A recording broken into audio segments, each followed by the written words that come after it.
அனைவருக்கும் வணக்கம். நேத்து நாம இந்த டாபிக்கோட கம்ப்ளீட் பண்ணியிருந்தோம்.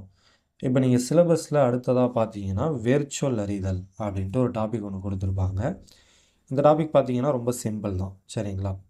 இப்ப ஃபர்ஸ்ட்டு வேர்ச்சொல்னா என்ன அப்படின்னு பார்த்தீங்கன்னா, தமிழ பொறுத்தவரைக்கும் ஒரு வார்த்தை இருக்குன்னு வச்சுக்கோங்களேன். அந்த வார்த்தை உருவாகுறதுக்கு அடிப்படையா ஒரு சொல் இருக்கும். அத தான் நாம வேர்ச்சொல் அப்படின்னு சொல்லுவோம். இப்போ உதாரணத்துக்கு இந்த வார்த்தைய எடுத்துப்போம். சரிங்களா? படித்தான்ங்கிற இந்த வார்த்தைய எடுத்துப்போம். இந்த வார்த்தைய குடுத்துட்டு, இதோடைய வேர்ச்சொல் என்ன அப்படின்னு கண்டுபிடிக்க சொன்னாங்கன்னா, நம்ம இத எப்படி கண்டுபிடிக்கலாம் அப்படின்னு பார்த்தீங்கன்னா, ஃபர்ஸ்ட்டு இந்த வார்த்தைய நாம பிரிச்சு பார்க்கணும். சரிங்களா? பார்ட் பார்ட்டா பிரிக்கணும். அப்படி பிரிச்சதுக்கப்புறம், அதில ஃபர்ஸ்ட்டு பார்ட் இருக்கு இல்லையா? அதுதான் வேர்ச்சொல். ஆ உங்களுக்கு கான்செப்ட் கிளியரா புரிஞ்சதுக்கப்புறம், நீங்க ஒரு வார்த்தைய பார்த்த உடனே, அதோடைய வேர்ச்சொல் என்ன அப்படின்னு ஈஸியா கண்டுபிடிச்சிடலாம். இப்போதைக்கு புதுசா படிக்கிறவங்களுக்கு கொஞ்சம் பேசிக்கும் தெரியணும் அப்படிங்கிறதுக்காக தான் நான் இந்த மாரி பிரிச்சு சொல்றேன். இப்போ இந்த வார்த்தைய குடுத்துர்றாங்க. "படித்தான் என்ற சொல்லின் வேர்ச்சொல் காண்க" அப்படின்னு சொல்லி குடுக்குறாங்கன்னு வச்சுப்போம். நாம எப்படி இத கண்டுபிடிக்கலாம்னா, ஃபர்ஸ்ட்டு இந்த படித்தான்ங்கிற இந்த வார்த்தைய நாம இந்த மாரி பார்ட் பார்ட்டா பிரிக்கணும். ஸோ இத பிரிக்கிறதுக்கு ஒரு ரூல் இருக்கு. சரிங்களா? பகுபத உறுப்பிலக்கணம் அப்படின்னு சொல்லுவோம். இந்த ரூல் நமக்கு தெரிஞ்சதுன்னா, நம்ம குடுத்துருக்கிற வார்த்தைய நம்ம ஈஸியா பிரிச்சிரலாம். சரிங்களா? ஸோ நல்லா தெளிவா புரிஞ்சுக்கோங்க. இது நான் பிரித்து எழுதுகன்னு நம்ம பார்த்தோம் இல்லையா? அதுபடி நான் பிரிச்சு எழுதல. சரிங்களா? பிரித்து எழுதுதல்ங்கிறது வேற. பகுபத உறுப்பிலக்கணம்ங்கிறது வேற. இப்ப நான் இத இந்த மாதிரி எப்படி பிரிச்சு எழுதியிருக்கேன் அப்படின்னு பார்த்தீங்கன்னா, இந்த பகுபத உறுப்பிலக்கணம்ங்கிற இந்த விதிய யூஸ் பண்ணி தான் இந்த மாரி பிரிச்சு எழுதியிருக்கேன். ரைட்டுங்களா? சரி ஓகே. இப்படி பிரிச்சு எழுதுனதுக்கப்புறம், இதில இந்த ஃபர்ஸ்ட்டு வேர்ட் இருக்கு இல்லையா? இந்த ஃபர்ஸ்ட்டு ஒரு சொல் இருக்கு இல்லையா? இத தான் நாம வேர்ச்சொல் அப்படின்னு சொல்லுவோம். அப்ப படித்தான் அப்படிங்கிற அந்த வார்த்தையுடைய வேர்ச்சொல் பார்த்தீங்கன்னா, படி. ரைட்டுங்களா? இது நான் கிளாஸ் எடுக்கும்போது உங்களுக்கு தெளிவா சொல்றேன். இப்போதைக்கு ஜஸ்ட் புரிஞ்சுக்கோங்க. கான்செப்ட் என்னங்கிறத மட்டும் புரிஞ்சுக்கோங்க. ஒரு வார்த்தை இருக்கு. அந்த வார்த்தை உருவாக அடிப்படை காரணமா இருக்கிற சொல் தான் வேர்ச்சொல். ரைட்டுங்களா? இப்ப இந்த படிங்கிற சொல்ல இதுக்கு மேல பிரிக்க முடியாது. ஓகேவா? ஸோ இதுதான் இதோடைய வேர்ச்சொல். இதில இன்னொரு முக்கியமான விஷயம் என்னன்னா, இந்த வேர்ச்சொல்லுங்கிறது எப்போதுமே கட்டளை சொல்லா தான் இருக்கும். 99% வேர்ச்சொல் கட்டளை சொல்லா தான் இருக்கும். இப்ப படினா கட்டளைனா நீங்க ஆர்டர் போடுறது அப்படின்னு நினைச்சுக்க வேணாம். ஒரு விஷயத்த செய்ய சொல்றது. சரிங்களா? இது நெறைய பேர் கன்ஃப்யூஸ் ஆயிடுவீங்க. கட்டளை சொல் அப்படின்னு தமிழ்ல இருக்கிறத பார்த்துட்டு, யாருக்கோ நம்ம ஆர்டர் போடுறோம் அப்படின்னு நினைக்க வேணாம். ஒரு விஷயத்த செய்ய சொல்றது. அவ்வளோதான். இப்ப படினா என்ன அர்த்தம்? யாரையோ படிக்க சொல்றோம். சரிங்களா? படி, நீ படி. ஆ நீ படின்னு சொன்னோம்னா என்ன? நீ படிக்கணும். சரிங்களா? அவன படிக்க சொல்றோம். ஒரு நபர படிக்க சொல்றோம். ஸோ இந்த மாதிரி இந்த வேர்ச்சொல்லுங்கிறது மேக்ஸிமம் கட்டளை சொல்லா தான் இருக்கும். இப்ப அடுத்து இன்னொரு எக்ஸாம்பிள் நாம பார்க்கலாம். படித்தான் பார்த்துட்டோம். அடுத்தது அடித்தன்னு ஒரு வார்த்தை இருக்குன்னு அடித்தன்னு ஒரு வார்த்தை இருக்கு. இதோடைய வேர்ச்சொல் கேட்குறாங்க. ஸோ இதோடைய வேர்ச்சொல் என்ன அப்படின்னு பார்த்தீங்கன்னா, அடி. ரைட்டுங்களா? சிம்பிள் தான். ஸோ அடித்தங்கிற வேர்டு உருவாகுறதுக்கு அடிப்படை காரணமா இருக்கிற சொல் அடிங்கிறது. இப்ப இதுதான் இதோடைய வேர்ச்சொல். இத நம்ம பிரிச்சு எப்படி எழுதுவோம்னா, அடி பிளஸ் இத்து பிளஸ் இத்து பிளஸ் அப்படின்னு எழுதுவோம். இதில இந்த ஃபர்ஸ்ட்டு பார்ட்டா இருக்கு இல்லையா? இதுதான் வேர்ச்சொல். இப்போதைக்கு உங்களுக்கு புரியலனா கூட ஒண்ணும் பிரச்சனை இல்ல. இது ரொம்ப ரொம்ப சிம்பிளான டாபிக் தான். இத நான் உங்களுக்கு ஈஸியா புரிய வச்சுருவேன். பயப்படாதீங்க. சரிங்களா? இப்ப இந்த வேர்ச்சுவல் அறிதல் டாபிக்லேருந்து நம்ப குரூப் 4ல என்ன கொஸ்டின் கேட்டிருந்தாங்க அப்படின்னு பார்த்தீங்கன்னா, இந்த கொஸ்டின் கேட்டிருந்தாங்க. "ஓலக்கம் எனும் சொல்லின் வேர்ச்சொல்லை கண்டறிக" அப்படின்னு சொல்லி கேட்டிருந்தாங்க. நான் ஏற்கனவே சொன்ன மாதிரி இதுக்கு ஆன்சர் பார்த்தீங்கன்னா, ஆப்ஷன் ஏ. இது பார்த்தீங்கன்னா ஒரு கட்டளை சொல். சரிங்களா? இந்த வேர்ட நம்ம பார்ட் பார்ட்டா பிரிக்கும்போது, அதில ஃபர்ஸ்ட்டு பார்ட்டா இந்த சொல் வரும். சரிங்களா? இது ஒரு கட்டளை சொல். ஸோ அடுத்தது அடுத்த டாபிக் பார்க்கலாம். அடுத்து பார்த்தீங்கன்னா, வேர்ச்சொல்லிலிருந்து வினைமுற்று, வினையெச்சம், வினையாளனின் பெயர், பெயரெச்சம் வகையறிதல் அப்படின்னு சொல்லிட்டு ஒரு டாபிக் குடுத்துருப்பாங்க. இதுவும் ரொம்ப ரொம்ப சிம்பிளான டாபிக் தான். இப்ப நம்ம ஃபர்ஸ்ட்டு பார்த்தோம் இல்லையா? இப்போ இந்த டாபிக்ல பார்த்தீங்கன்னா, இந்த மாதிரி ஒரு வார்த்தைய குடுத்துருவாங்க. குடுத்துட்டு அதோடைய வேர்ச்சொல் கேட்பாங்க. இது பார்த்தீங்கன்னா, அப்படியே ரிவர்ஸ்ல வரும். வேர்ச்சொல்ல குடுத்துருவாங்க. கொடுத்துட்டு அதோடைய வினைமுற்று, வினையெச்சம், வினையாளனின் பெயர், பெயரெச்சம் இதெல்லாம் கேட்பாங்க. இப்போ உதாரணத்துக்கு நாம் படிங்கிற ஒரு சொல் எடுத்துப்போம். படிங்கிறது வேறு சொல். சரிங்களா? இப்போ தான் நம்ம பார்த்தோம்.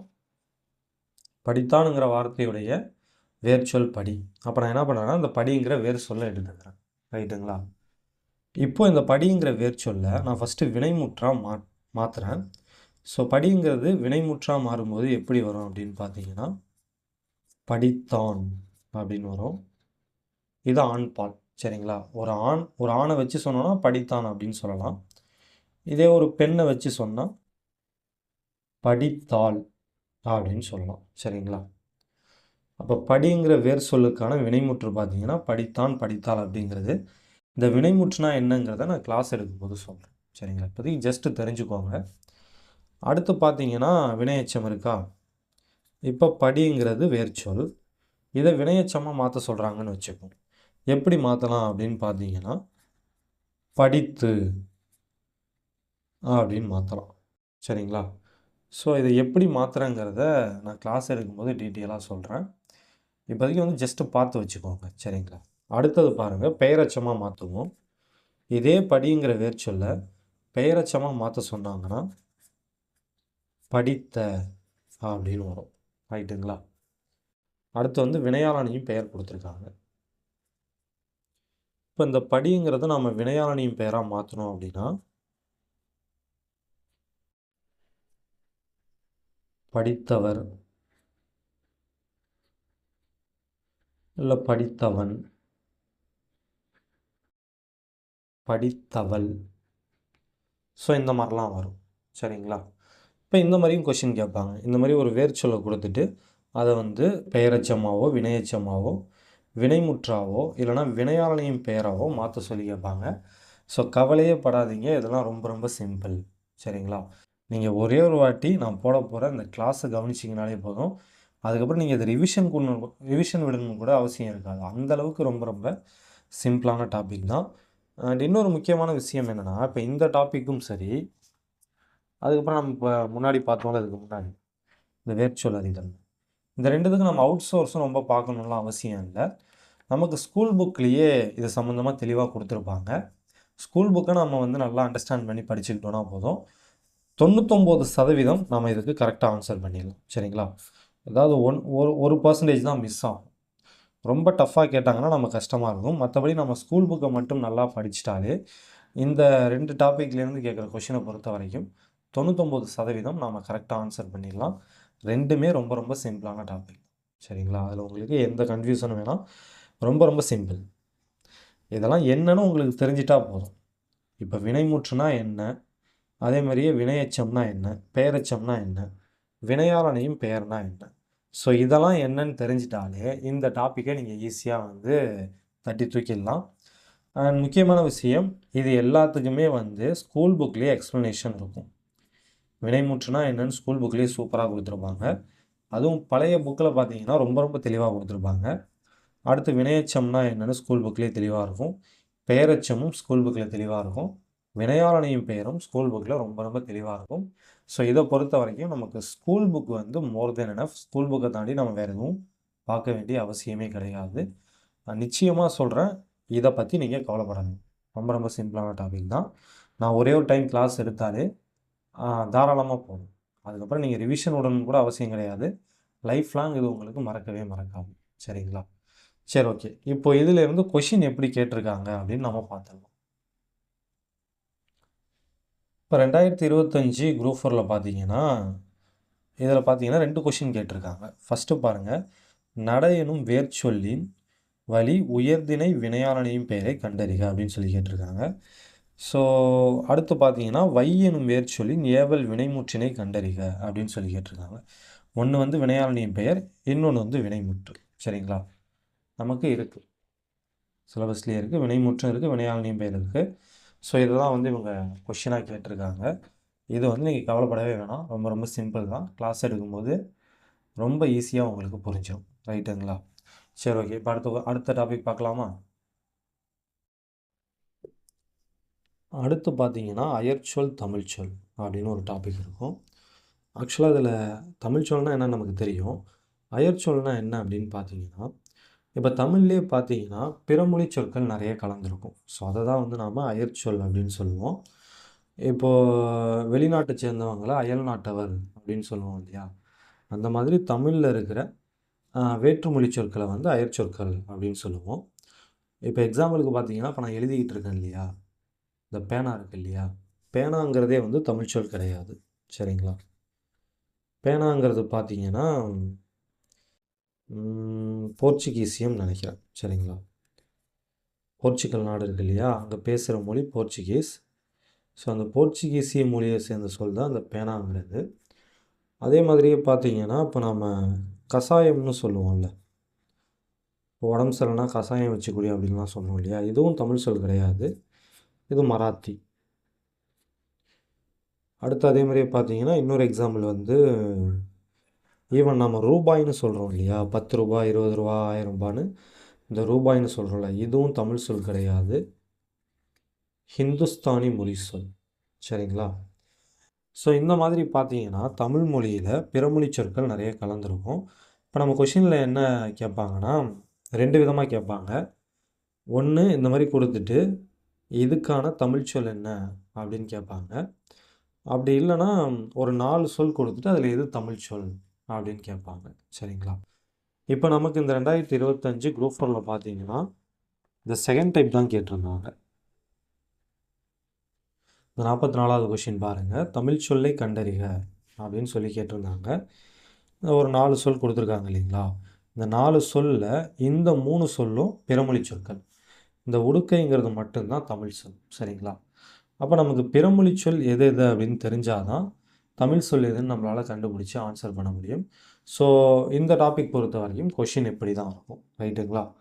இப்போ இதுலேயே பார்த்தீங்கன்னா அடுத்தது எதிர்ச்சொல் அப்படின்னு சொல்லிட்டு ஒன்று கொடுத்துருப்பாங்க. வினைச்சொல்னால் என்ன நமக்கு தெரியும். நம்ம செய்கிற செயல்களை குறிக்கிற சொல் வினைச்சொல். இப்போ படிக்கிறதுங்கிறது ஒரு செயல். ஸோ படிங்கிறது ஒரு வினைச்சொல். அடுத்து பார்த்தீங்கன்னா எழுதுறதுங்கிறதும் ஒரு செயல் தான். அப்போ எழுதுங்கிறது ஒரு வினைச்சொல். இந்த மாதிரி நம்ம செய்கிற செயல் அது எந்த செயலாக இருந்தாலும் சரி தான், அந்த செயலை மென்ஷன் பண்ணுறதுக்கு நம்ம ஒரு வேர்டு யூஸ் பண்ணுவோம் இல்லையா? அந்த வேர்டை தான் நம்ம வினைச்சொல் அப்படின்னு சொல்லுவோம். இப்போ எதிர்ச்சொல் நமக்கு தெரியும். அதெல்லாம் பெருசாக எக்ஸ்ப்ளனேஷன் தேவையில்லை. இப்போ வந்து நன்மைனா என்ன? நன்மைனா நன்மைக்கான எதிர்ச்சொல் தீமை. ஆணுக்கான எதிர்ச்சொல் பெண். ரைட்டுங்களா? ஸோ இவ்வளோ தான். இப்போ எதிர்ச்சொல் வந்து நமக்கு எக்ஸாமில் என்ன கேட்டிருந்தாங்க அப்படிங்கிறத பார்க்கலாம். நம்ம ஏற்கனவே பார்த்தது தான், திரும்ப ஒரு டைம் பார்த்துடலாம். இதில் 65வது கொஷின் பாருங்கள். செற்றம் என்ற சொல்லின் எதிர்ச்சொல்லை கண்டறிக அப்படின்னு சொல்லி கேட்டிருந்தாங்க. ஸோ இது ஆல்ரெடி நான் எக்ஸ்பிளைன் பண்ணியிருந்தேன், உங்களுக்கு ஞாபகம் இருக்கும்னு நினைக்கிறேன். செற்றம் அப்படின்னா அதுக்கு கரெக்டான மீனிங் என்னென்னா பகை. சரிங்களா? ஸோ அப்போ அதுக்கான எதிர்ச்சொல் பார்த்தீங்கன்னா நட்பு. இதில் இந்த கேண்மைங்கிறது நட்பை குறிக்கும். ரைட்டுங்களா? ஸோ இது ஆல்ரெடி எக்ஸ்பிளைன் பண்ணது தான். ஸோ அப்போ எதிர்ச்சொல்லை பேஸ் பண்ணி இந்த கொஷின் வந்து நமக்கு எக்ஸாமில் கேட்டிருந்தாங்க.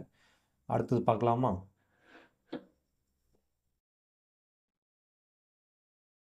அடுத்து பார்த்தீங்கன்னா எழுத்துப்பிழை ஒற்றுப்பிழை அறிதல் அப்படின்னு ஒரு 2 டாபிக் இருக்கும்.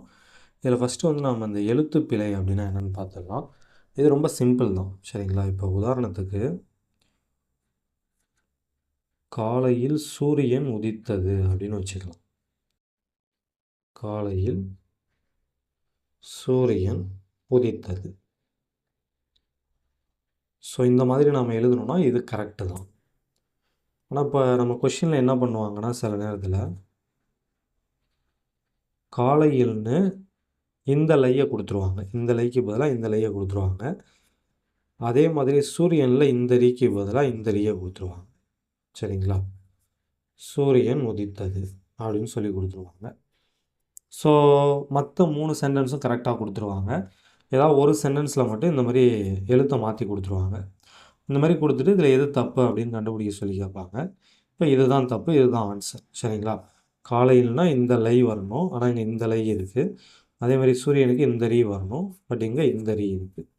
இவ்வளோ தான். இந்த மாதிரி எழுத்துக்களை என்ன பண்ணியிருப்பாங்கன்னா மாற்றி மாற்றி கொடுத்துருப்பாங்க. ஸோ அதில் எது சரி தப்புன்னு நாம் கண்டுபிடிக்கணும். அவ்வளோதான் விஷயம். சரிங்களா? அடுத்தது இந்த ஒற்றுப்பிழைனா என்ன அப்படின்னு பார்த்தீங்கன்னா, நம்ம வந்து பிகினிங்கில் நேற்று பார்த்தோம் இல்லையா ஒரு டாபிக், சந்திப்பிழை அப்படின்னு பார்த்தோம் இல்லையா? இந்த சந்திப்பிழை தான் இந்த ஒற்றுப்பிழை அப்படிங்கிறது. ரெண்டும் ஒன்று தான். நீங்கள் இந்த குரூப் 4 சிலபஸே எடுத்து பார்த்தீங்கன்னு வச்சுங்களேன், இந்த சிலபஸை ஃப்ரேம் பண்ணவங்க ஏதோ கொஞ்சம் அவசர அவசரமாக பண்ண மாரி தான் இருக்கும். ஏன்னா ஒரே டாபிக் 2, 3 இடத்துல வந்து ரிப்பீட் ஆகிருக்கும்.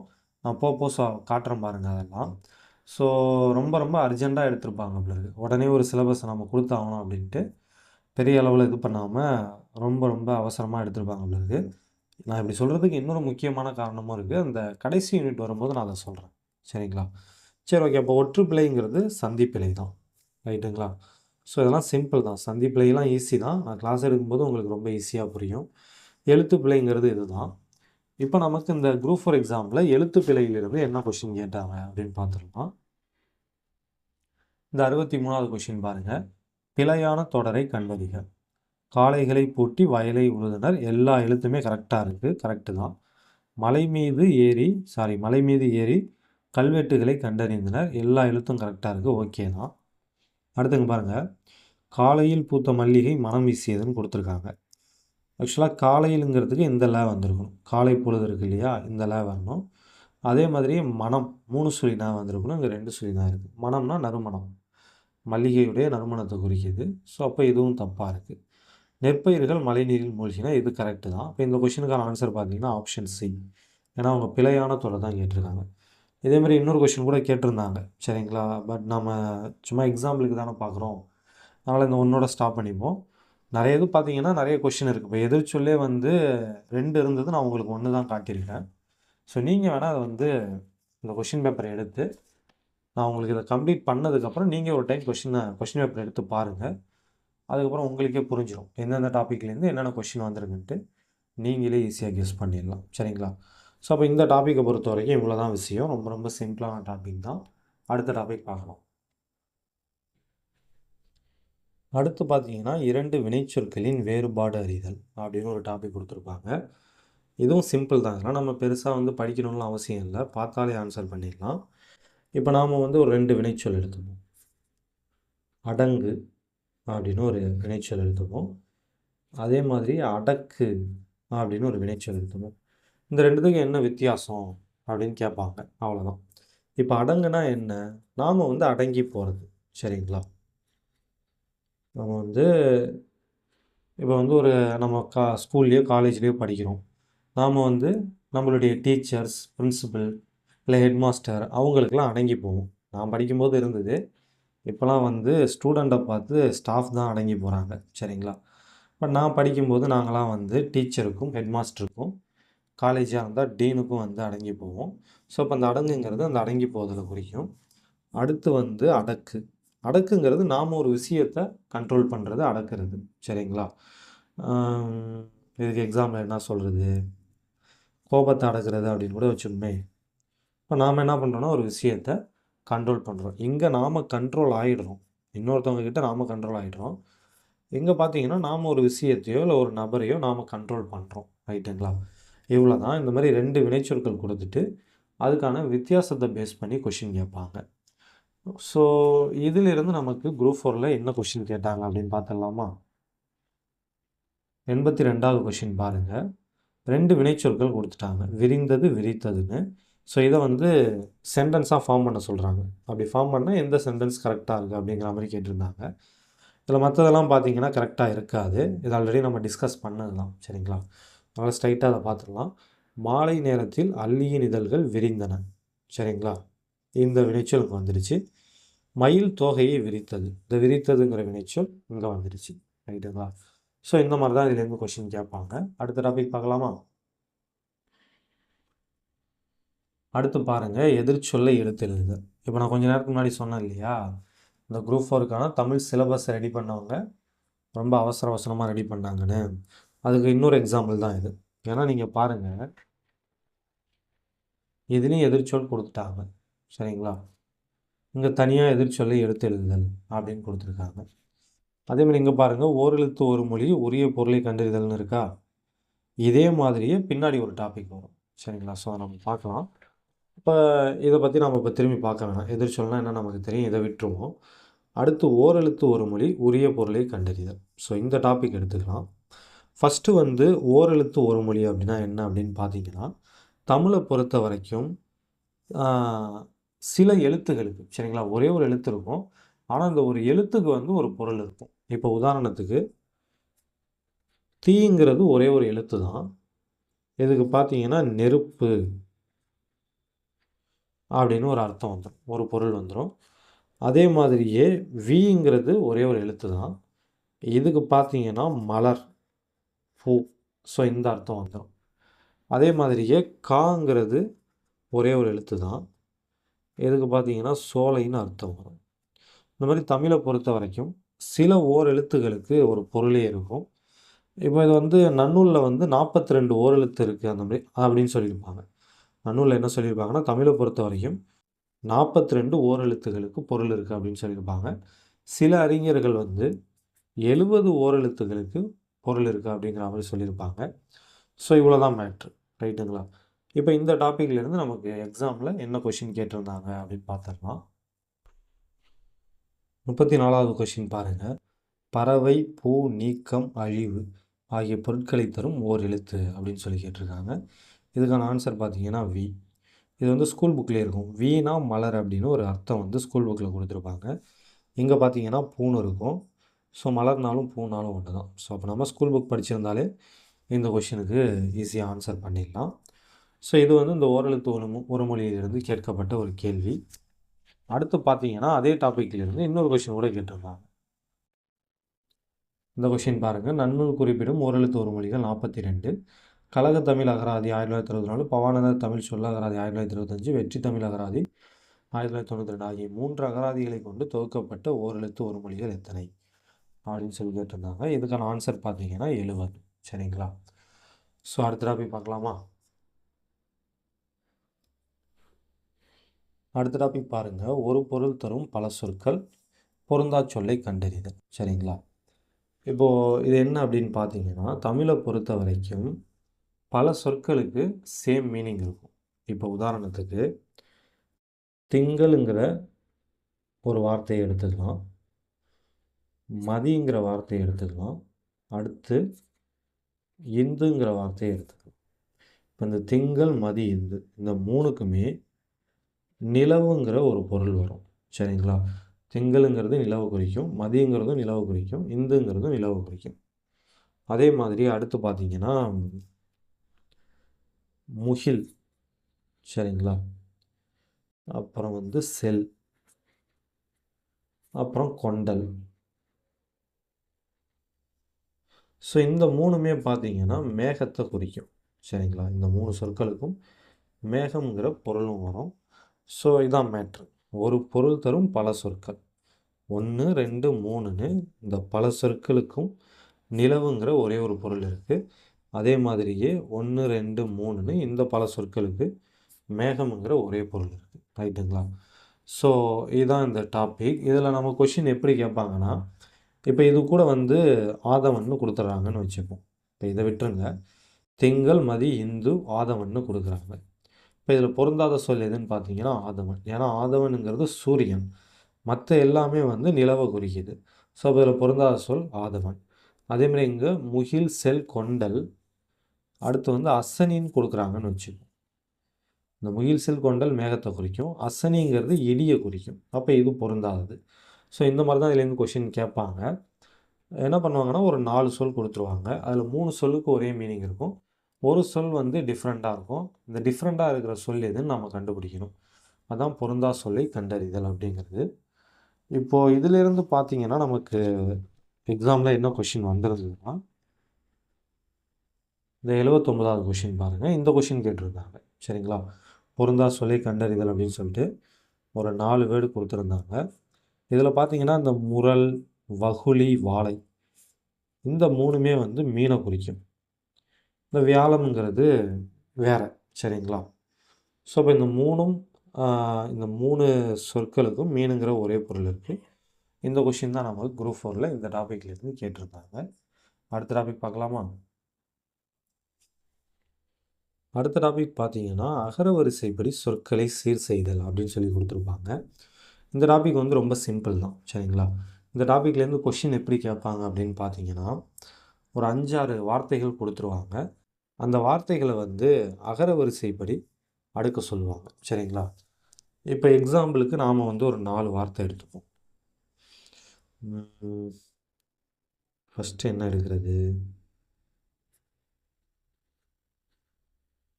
கீற்றுன்னு எடுத்துப்போம். சரிங்களா? கீற்று, அடுத்து ஆடு, அடுத்து காற்றுன்னு எடுத்துப்போம், அடுத்து இன்பம்னு எடுத்துப்போம். சரிங்களா?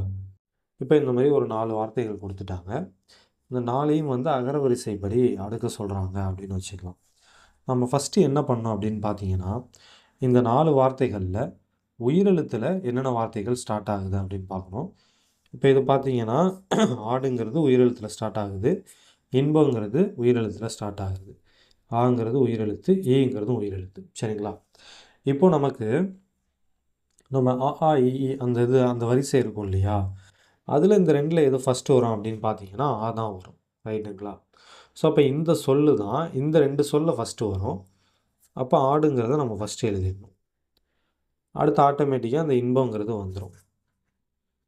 சரிங்களா? இப்போது உயிரெழுத்தில் ஸ்டார்ட் ஆகிற மாதிரி 2 வார்த்தைகள் இருந்தது. அதில் வந்து ஃபஸ்ட்டு எந்த எழுத்து வரும் அப்படின்னு பார்த்தீங்கன்னா ஆ தான் வரும். உயிரெழுத்தை பொறுத்த வரைக்கும் ஆ அப்புறம் தான் ஈ வரும். ஸோ அப்போ ஃபஸ்ட்டு ஆடை போட்டு அடுத்து ஈயை போடுறோம்.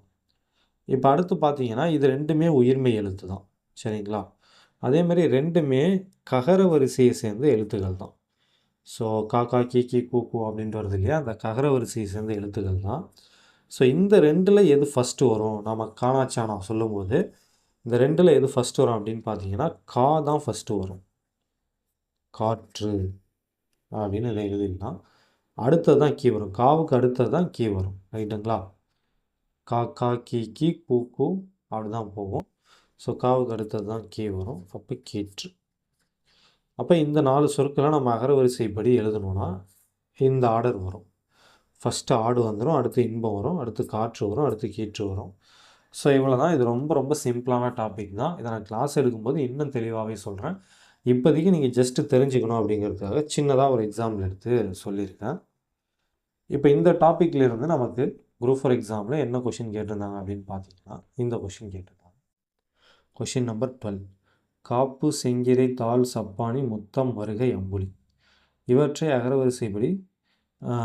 அகரவரிசைப்படி சொற்களை சீர் செய்க அப்படின்னு சொல்லி கொடுத்துருக்காங்க. ஸோ இப்போ நம்ம இங்கே ஃபாலோ பண்ணோம் இல்லையா, அதே ரூல் தான். இப்போ இதில் வந்து உயிரெழுத்தில் ஸ்டார்ட் ஆகிற மாதிரி என்னென்ன சொல்லியிருக்குன்னு பார்க்கணும். இதில் பார்த்தீங்கன்னா அம்புலிங்கிற இந்த ஒரே ஒரு வேர்டு மட்டும்தான் உயிரெழுத்தில் ஸ்டார்ட் ஆகிற மாதிரி இருக்குது. ஸோ அப்போ அது ஃபஸ்ட்டு வந்துடும். எல்லா ஆப்ஷன்லையுமே அதான் ஃபஸ்ட்டு இருக்குது. இப்போ அடுத்து பார்த்தீங்கன்னா உயிர்மெய் எழுத்துக்களை எடுத்துகிட்டு அதில் எது ஃபஸ்ட்டு வரும் அப்படின்னு பார்க்கணும். பார்த்து ஆன்சர் பண்ணணும். இது சிம்பிள் தான். சரிங்களா? கிளாஸ் ஒரே ஒரு டைம் எடுத்தால் போதும். அதுக்கப்புறம் நீங்கள் இதில் தப்பே பண்ண மாட்டீங்க. ஈஸியாக ஆன்சர் பண்ணிடலாம். சரி, ஓகே. அடுத்த டாபிக் பார்க்கலாமா? அடுத்து பார்த்தீங்கன்னா ஒரு பொருள் பன்மொழி, இருபொருள் குறிக்கும் சொற்கள் அப்படின்னு 2 டாபிக் இருக்கும். இதில் நம்ம ஃபஸ்ட்டு இந்த ஒரு பொருள் பன்மொழினா என்னென்னு பார்த்துருக்கோம். ஒரு பொருள் பன்மொழினா ஒன்றும் இல்லை, ஒரே மீனிங்கை கொடுக்கக்கூடிய 2 சொற்கள் சேர்ந்துருக்கும். சரிங்களா? இப்போ உதாரணத்துக்கு நடுமையம் அப்படின்னு ஒரு சொல் இருக்குது. இதில் நடுனாலும் மையனாலும் ஒன்று தான். சரிங்களா? அதே மாதிரியே பார்த்தீங்கன்னா உயர்ந்தோங்கி அப்படின்னு ஒரு சொல் இருக்கும். இதில் உயர்ந்தனாலும் ஓங்கினாலும் ஒன்று தான். சரிங்களா? ஒரே மீனிங் தான். இந்த மாதிரி ஒரே மீனிங் இருக்கிற 2 சொற்கள் சேர்ந்துருக்கும். அதை தான் ஒரு பொருள் பன்மொழி அப்படின்னு சொல்லுவோம். அதே மாதிரியே குளிந்தாழ்ந்து அப்படின்னு இருக்கும். ஸோ குளிந்தனாலும் ஆழ்ந்தனாலும் ஒன்று தான். ஸோ இந்த மாதிரி சேம் மீனிங்கை தரக்கூடிய 2 சொற்கள் சேர்ந்துருக்கிறதுக்கு தான் ஒரு பொருள் பன்மொழி அப்படின்னு பேர். இப்போ இதிலேருந்து நமக்கு குரூப் 4 எக்ஸாமில் என்ன கொஷின் கேட்டிருந்தாங்க அப்படின்னு பார்த்தீங்கன்னா இந்த 78வது கொஷின் பாருங்கள். ஒரு பொருள் பன்மொழியில் மீமிசை, ஞாயிறு எனும் சொற்கள் உணர்த்தும் பொருளை கண்டறிக அப்படின்னு சொல்லி கேட்டிருந்தாங்க. இதில் பார்த்தீங்கன்னா அந்த மீமிசைன்னு இருக்குது இல்லையா, இதில் மீனாலும் மேல் பகுதியை தான் குறிக்கும், மிசைனாலும் மேல் பகுதியை தான் குறிக்கும். சரிங்களா? இப்போ இந்த கொஷினுக்கான ஆன்சர் பார்த்தீங்கன்னா மேல் பகுதி. அப்போ மேல் பகுதிங்கிற பொருளை தரக்கூடிய மிசைங்கிற 2 சொற்கள் சேர்ந்து வந்திருக்கு. இதை தான் நம்ம வந்து ஒரு பொருள் பன்மொழி அப்படின்னு சொல்லுவோம். அடுத்த டாபிக் பாருங்கள், இருபொருள் குறிக்கும் சொற்கள். சரிங்களா? ஸோ இது என்ன அப்படின்னு பார்த்தீங்கன்னா, தமிழில் வந்து ஒரே வார்த்தைக்கு பல பொருட்கள் இருக்கும். சரிங்களா? இப்போ உதாரணத்துக்கு நம்ம திங்களுங்கிற வார்த்தையை எடுத்துக்கிறோன்னு வச்சுக்கலாம். இதுக்கு பார்த்தீங்கன்னா மாதம்னு ஒரு அர்த்தம் இருக்குது. சரிங்களா? நிலவுன்னு ஒரு அர்த்தம் இருக்குது. இப்போ அதே மாதிரியே அடுத்தது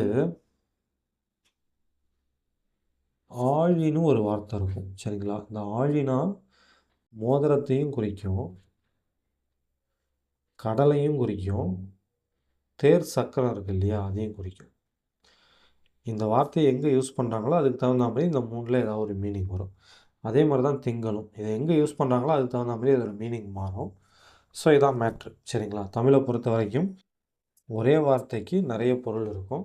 இதுதான் அவங்க கொடுத்துருக்காங்க. இப்போ இதிலேருந்து நம்ம கொஷின் எப்படி கேட்டிருந்தாங்க அப்படின்னு பார்த்தீங்கன்னா, இந்த 77வது கொஷின் பாருங்கள். இருபொருள் தருக. தாரணி அப்படின்னு ஒரு வார்த்தை ஒன்று கொடுத்துட்டாங்க. இதுக்கு வந்து 2 மீனிங் கேட்டிருக்காங்க. ஸோ இதில் பார்த்தீங்கன்னா பூமி, உலகம் இந்த 2 வந்து இதுக்கான பொருள் தான். சரிங்களா? அடுத்த டாபிக் பார்க்கலாமா? அடுத்து பார்த்தீங்கன்னா பேச்சு வழக்கு, எழுத்து வழக்கு அப்படின்ட்டு ஒரு டாபிக் ஒன்று கொடுத்துருப்பாங்க. இது ரொம்ப ரொம்ப சிம்பிளான டாபிக் தான். இது வந்து நம்ம ப்ரிப்பரேஷன்லாம் பண்ணணும் அவசியமே இல்லை. எக்ஸாமில் பார்த்து ஸ்ட்ரைட்டாகவே ஆன்சர் பண்ணிடலாம். இப்போது பேச்சு வழக்குனா என்ன, எழுத்து வழக்குனா என்ன அப்படின்னு பார்த்தீங்கன்னா, இப்போ வந்து நம்ம பேசும்போது சில வார்த்தைகளை ஒரு விதமாக சொல்லுவோம், ஆனால் எழுதும்போது வேறு மாதிரி எழுதுவோம். சரிங்களா? இப்போ எக்ஸாம்பிளுக்கு பார்த்தீங்கன்னா, பேசும்போது வேர்வை அப்படின்னு சொல்லுவோம், வேர்வைன்னு சொல்லுவோம். ஆனால் எழுதும்போது வியர்வை அப்படின்னு எழுதுவோம். அதே மாதிரியே பேசும்போது தேங்காய் எண்ணெய்ன்னு சொல்லுவோம், தேங்காய் எண்ணெய் அப்படின்னு சொல்லுவோம். ஆனால் எழுதும்போது கரெக்டாக தேங்காய் எண்ணெய் அப்படின்னு தான் எழுதணும். ஸோ இதான் மேட்ரு. சரிங்களா? அது சிம்பிளான டாபிக் தான். நம்ம டே டு டே லைஃப்பில் என்னென்ன வார்த்தையை யூஸ் பண்ணுறோமோ அதை எழுதும்போது எப்படி கரெக்டாக எழுதுவோம் அப்படிங்கிறது தான் இந்த டாபிக். அண்ட் முக்கியமான விஷயம், இந்த டாப்பிக்லேருந்து 2025 குரூப் 4ல் கொஷின் கேட்கலை. சரிங்களா? இந்த டாப்பிக்லேருந்து கேட்கல. சரி, ஓகே. இப்போ இன்றைக்கி வந்து நாம் இந்த டாப்பிக்கோட முடிச்சுப்போம். சரிங்களா? இன்னும் கொஞ்சம் இருக்குது, அதை நம்ம அடுத்தது பார்த்துக்கலாம். அண்ட் இன்னொரு முக்கியமான விஷயம், நம்ம அடுத்து என்ன பார்க்க போகிறோம்னா, இப்போ இன்றைக்கி பார்த்த டாப்பிக்கை பொறுத்த வரைக்கும் நம்ம வந்து ஒவ்வொரு டாபிக் ரிலேட்டடாக என்னென்ன படிக்கணும், என்னென்ன புத்தகங்கள் படிக்கணும், அது எங்கெங்கே இருக்குது அப்படிங்கிறத கொஞ்சம் ப்ரீஃபாக பார்த்துடலாம். இப்போ ஃபஸ்ட் நம்ம பார்த்தது வந்து வேர்ச்சொல் அறிதல் பார்த்தோம். நான் ஏற்கனவே சொன்ன மாதிரி இதுக்கு ஸ்கூல் புக் தாராளமாக போதும். அதே மாதிரி இந்த வேர்ச்சொல் இருந்து வினைமுற்று இந்த இது பார்த்தோம் இல்லையா, இதுக்கும் ஸ்கூல் புக் வந்து தாராளமாக போதும். இப்போ அடுத்து பாருங்கள், அயற்சொல் தமிழ்ச்சொல் இருக்கு இல்லையா, இதுக்கு வந்து அயற்சொல் அகராதின்னு ஒரு புத்தகம் இருக்குது. சரிங்களா? அயற்சொல் அகராதி. அதே மாதிரி அயற்சொல் கையேடுன்னு ஒரு புத்தகம் இருக்குது. அப்புறம் பார்த்தீங்கன்னா நல்ல தமிழ் எழுத வேண்டுமா, நல்ல தமிழ் எழுத வேண்டுமான ஒரு புத்தகம் இருக்குது. ஸோ இது எல்லாத்துலேயுமே பார்த்தீங்கன்னா இந்த அயற்சொல் தமிழ்ச்சொல் பற்றி கொடுத்துருப்பாங்க. நாம் வந்து இதில் இந்த அயற்சொல் அகராதி இருக்குது இல்லையா, நீங்கள் வந்து இதுலேருந்து எந்த கொஷினும் மிஸ் ஆகக்கூடாதுன்னு நினச்சிங்கன்னா இந்த அயற்சொல் அகராதியே படிக்கலாம். இல்லை எனக்கு ஜஸ்ட்டு இது பார்த்துக்கிறேன், மிஸ் ஆனால் கூட பிரச்சனை இல்லை அப்படின்னு நினச்சிங்கன்னா இந்த நல்ல தமிழ் எழுத வேண்டுமா அப்படிங்கிற புத்தகத்தை படிக்கலாம். ஸோ நான் தமிழ் எப்படி ப்ரிப்பேர் பண்ணுங்கிறத தனியாக ஒரு வீடியோவில் நான் சொல்கிறேன். சரிங்களா? இப்போதைக்கு நீங்கள் சும்மா தெரிஞ்சுக்கணுன்னு தான் சொல்கிறேன். தமிழ் வந்து எப்படி கிளவராக படிக்கிறது, எப்படி ஸ்மார்ட்டாக படிக்கிறதுங்கிறத நான் டீட்டெயிலாக ஒரு வீடியோவில் சொல்கிறேன். இப்போதைக்கு நம்ம அதுக்குள்ளே போக வேணாம். ஜஸ்ட் சும்மா அதை மட்டும் தெரிஞ்சுங்க. இந்த மாதிரி அவுட் சோர்ஸ் கொஞ்சம் இதுக்கு இருக்குது. சரிங்களா? ஸ்கூல் புக்கில் வந்து இதுக்கு பெரிய அளவில் கண்டென்ட் இல்லை. இந்த அயற்சொல் தமிழ்ச்சொல்லை பொறுத்த வரைக்கும் ஸ்கூல் புக்கில் ரொம்ப கம்மியாக தான் இருக்குது. ஸோ நம்ம அவுட் சோர்ஸ் கண்டிப்பாக படிக்கிற மாதிரி தான் இருக்கும். அவுட் சோர்ஸ் பார்த்தீங்கன்னா இந்த புத்தகங்களில் ஏதாவது ஒன்று நம்ம ரெஃபர் பண்ணிக்கலாம். இதில் பார்த்தீங்கன்னா ரொம்ப கம்மியாக தான் இருக்குது. நல்ல தமிழ் எழுத வேண்டுமாங்கிற இந்த புத்தகத்தில் கண்டென்ட் கம்மியாக தான் இருக்குது. இதுலேயும் நிறையா இருக்கும். ஸோ அதை பற்றி நம்ம இன்னொரு நாள் பார்த்துக்கலாம். அடுத்து இந்த எதிர்ச்சொல் பார்த்தீங்கன்னா நம்ம வந்து நார்மலாக டிக்ஷனரி படித்தா போதும். Dictionary means Tamil to Tamil dictionary, Tamil அகராதின்ட்டு நிறையா இருக்குது. போன கிளாஸ்லேயே சொன்ன மாதிரி அதில் பெஸ்ட்டாக எது இருக்குது அப்படின்ட்டு தான் நான் கொஞ்சம் பார்த்துக்கிட்டு இருக்கேன். நான் கன்ஃபார்ம் பண்ணிட்டு சொல்கிறேன். இப்போ இதெல்லாம் பிரச்சனை இருக்காது, சரிங்களா? இந்த டாபிக் நம்ம கொஞ்சம் அவுட்சோர்ஸ் தான் படிக்கணும். பட் இதெல்லாம் பார்த்தீங்கன்னா பெரிய அளவில் நமக்கு பிரச்சனை இருக்காது. இதை நம்ம ப்ரிப்பேர் பண்ணோம் அப்படின்னு கூட அவசியம் இல்லை. ஸ்ட்ரைட்டாக போய்ட்டு எக்ஸாமில் ஈஸியாக ஆன்சர் பண்ணிடலாம். அதுக்கப்புறம் இதுவுமே பார்த்தீங்கன்னா ப்ரிப்பரேஷனுக்கெலாம் பெருசாக ஒன்றும் இல்லை. நமக்கு ஜென்ரலாக நார்மலாக தமிழ் தெரிஞ்சாலே போதும், ஈஸியாக ஆன்சர் பண்ணிடலாம். ஸ்கூல் புக்கில் இந்த மாதிரி சில எக்ஸாம்பிள்ஸ் இருக்கும், பட் நமக்கு அதுவே தேவையில்லை, சரிங்களா? எந்தெந்த இடத்துல எந்தெந்த எழுத்து வரும் அப்படின்னு நமக்கு தெரிஞ்சாலே போதும், அசால்ட்டாக அதை தட்டி தூக்கிடலாம். அடுத்து ஒற்றுப்பிழை அறிதல் ஸ்கூல் புக்கில் இருக்குது. சந்திப்பிழையும் ஒற்றுப்பிழையும் ஒன்று தான், ஸ்கூல் புக்கில் தெளிவாகவே இருக்குது. அதை நம்ம படிச்சுக்கிட்டோன்னா போதும். ஸோ அடுத்து பார்த்தீங்கன்னா 2 வினைச்சொற்களின் வேறுபாடு அறிதல்னு இருக்கு இல்லையா? இதுக்கும் நாம் அகராதி தான் படிக்கிற மாதிரி இருக்கும் கண்டிப்பாக, சரிங்களா? தமிழ் டு தமிழ் அகராதி கண்டிப்பாக படிக்கிற மாதிரி தான் இருக்கும். அடுத்து பார்த்தீங்கன்னா ஓரெழுத்து ஒரு மொழியை பொறுத்த வரைக்கும் தமிழ்நாடு கவர்மெண்ட் ஒரு மெட்டீரியல் ரிலீஸ் பண்ணியிருக்காங்க, ரைட்டுங்களா? ஸோ அதை படித்தோன்னா போதும். அது பார்த்தீங்கன்னா tncareerservices.in.government.in நினைக்கிறேன், சரிங்களா? இந்த வெப்சைட் பார்த்தீங்கன்னா tncareerservices.government.in நினைக்கிறேன், சரிங்களா? இந்த வெப்சைட்டில் போனீங்கன்னா நீங்கள் இந்த ஓரெழுத்து ஒரு மொழி பிடிஎஃப் டவுன்லோட் பண்ணிக்கலாம். அதுலேருந்து தான் இப்போ மேக்ஸிமம் கேட்குறாங்க, ரைட்டுங்களா? ஸோ இப்போ நம்ம இந்த ஓரெழுத்து ஒரு மொழியை பொறுத்த வரைக்கும் ஸ்கூல் புக்லையும் இருக்குது. பட் இப்போ ரீசெண்ட் டைம்ஸில் பார்த்தீங்கன்னா ஸ்கூல் புக்கில் இருக்கிறத அந்தளவுக்கு கேட்குறது இல்லை, இந்த கவர்மெண்ட் மெட்டீரியலில் உள்ளது தான் கேட்குறாங்க, ரைட்டுங்களா? அடுத்து இந்த டாபிக் பார்த்தீங்கன்னா நம்ம அகராதி தான் படிக்கிற மாதிரி இருக்கும், சரிங்களா? தமிழ் டு தமிழ் டிக்ஷனரி தான் படிக்கிற மாதிரி இருக்கும். மேக்ஸிமம் பார்த்தீங்கன்னா இது ஸ்கூல் புக்லேருந்து தான் கேட்குறாங்க, பட் நம்ம அப்படியே எதிர்பார்க்க முடியாது, சடனாக மாற்றி வெளிலேருந்தும் கேட்கலாம். இப்போ இதுக்கும் பார்த்தீங்கன்னா நம்ம ஒரு டிக்ஷனரி தான் படிக்கிற மாதிரி இருக்கும். அடுத்து இந்த அகரவரிசைப்படி சொற்களை சீர் செய்தல்னு இருக்குது இல்லையா? ஸோ இதுக்கு நம்ம பெருசாக படிக்க வேண்டியது எதுவுமே கிடையாது, கான்செப்ட் மட்டும் புரிஞ்சுக்கணும். இது ரொம்ப ரொம்ப ஈஸியான டாபிக், சரிங்களா? நம்ம பேசிக்காக என்ன பண்ணணும் என்ன பண்ணக்கூடாதுன்னு தெரிஞ்சுக்கிட்டால் போதும், இந்த டாப்பிக்லேருந்து கேட்குற கொஷினுக்கு ரொம்ப ஈஸியாகவே ஆன்சர் பண்ணிடலாம். அடுத்து பார்த்தீங்கன்னா இந்த ஒரு பொருள் பன்மொழி இருக்குது இல்லையா? இதுக்கு நம்ம பெருசாக ப்ரிப்பேர் பண்ண வேண்டிய அவசியம் இல்லை, பார்த்தாலே நம்ம கண்டுபிடிச்சிடலாம். இப்போ இந்த மாதிரி வேர்டெலாம் கொடுக்குறாங்கன்னு வச்சுங்களா, நடுமையம், உயர்ந்தோங்கி, குனிந்தாழ்ந்து, இதெல்லாம் பார்த்தாலே உங்களுக்கு என்ன மீனிங்னு தெரியும். நடுனா என்ன? இப்போ இந்த பேப்பர் இருக்குது, இப்படி வைக்கிறேன்னா இதுதான் நடு, சரிங்களா? ஸோ அந்த மாதிரி பார்த்தாலே நமக்கு ஈஸியாக ஆன்சர் தெரிஞ்சிடும். அதனால் இதை பற்றி நம்ம பெருசாக பயப்பட வேண்டிய அவசியம் கிடையாது. இதுக்கு நம்ம கொஞ்சம் டிக்ஷனரி படிக்கிற மாதிரி இருக்கும், தமிழ் டு தமிழ் டிக்ஷனரி கொஞ்சம் படிக்கிற மாதிரி இருக்கும். பட் பார்த்துக்கலாம், சிம்பிள் தான், பார்த்துக்கலாம். எதுவுமே நீங்கள் படிக்கலைன்னா கூட ஓரளவுக்கு ஈஸியாக ஆன்சர் பண்ணிடலாம். ஸ்கூல் புக் படிச்சுட்டு நீங்கள் போய்ட்டு எக்ஸாம் எழுதுனீங்கன்னா ஓரளவுக்கு கெஸ் பண்ணி கொஞ்சம் ஆன்சர் பண்ணலாம். அது முக்கியமான விஷயம், இதுவும் ஸ்கூல் புக்கில் இருக்குது, இதுவும் கொஞ்சம் ஸ்கூல் புக்கில் இருக்குது. அதே மாதிரியே பார்த்தீங்கன்னா இதுவும் ஸ்கூல் புக்கில் கொஞ்சம் இருக்குது. ஸோ மற்றதெல்லாம் சொல்லிட்டேன்னு நினைக்கிறேன் இல்லைங்களா? மற்றதெல்லாம் சொல்லிட்டேன், இதெல்லாம் ஸ்கூல் புக்லேயும் இருக்குது. பட் இப்போ ரீசெண்ட் டைமில் என்ன பண்ணுறாங்கன்னா முழுக்க ஸ்கூல் புக்லேருந்து கேட்காம கொஞ்சம் அவுட் சோர்ஸும் கேட்குறாங்க. அதனால தான் நம்ம அவுட் சோர்ஸும் என்னென்ன படிக்கணும் அப்படின்ட்டு சேர்த்து பார்த்துக்கிட்டு இருக்கோம், ரைட்டுங்களா? சரி, அடுத்து பாருங்கள் பேச்சு வழக்கு, எழுத்து வழக்கு. இதெல்லாம் நம்ம படிக்க வேண்டிய அவசியமே இல்லை, எக்ஸாமில் போய்ட்டு ஸ்ட்ரைட்டாகவே எழுதிடலாம், ரைட்டுங்களா? ஸ்ட்ரைட்டாகவே ஆன்சர் பண்ணிடலாம். ஸோ அவ்வளோதான். இது ஸ்கூல் புக்கில் கொஞ்சம் கொஞ்சம் இருக்கும், பட் அது கூட நம்ம படிக்கணும்னு இல்லை, நீங்கள் சும்மா ஒரு டைம் பார்த்துங்க. எக்ஸாமில் இந்த கொஷினை பார்த்தீங்கன்னா உங்களுக்கு ஆட்டோமேட்டிக்காக ஆன்சர் ஞாபகம் வந்துடும். ஸோ ஓகே, இதோட இன்றைக்கி முடிச்சுக்கலாம். இன்னும் கொஞ்சம் டாபிக்ஸ் இருக்குது, அதை நாளைக்கு பார்த்துப்போம்.